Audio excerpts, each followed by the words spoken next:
ভারতের মেঘালয় রাজ্যের চেরাপুঞ্জিতে হচ্ছে ভারী বর্ষণ।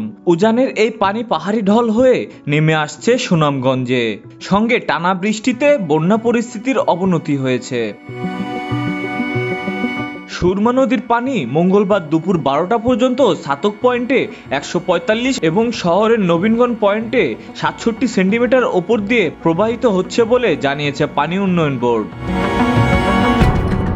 এদিকে ঢলের পানিতে ভাসছে সুনামগঞ্জ পৌর শহর। বন্যা কবলিত জেলার সদর উপজেলা বিশ্বম্ভরপুর, দোয়ারাবাজার, ছাতক, তাহিরপুর, শান্তিগঞ্জ সহ অন্তত 5 উপজেলার নিম্নাঞ্চলের মানুষ।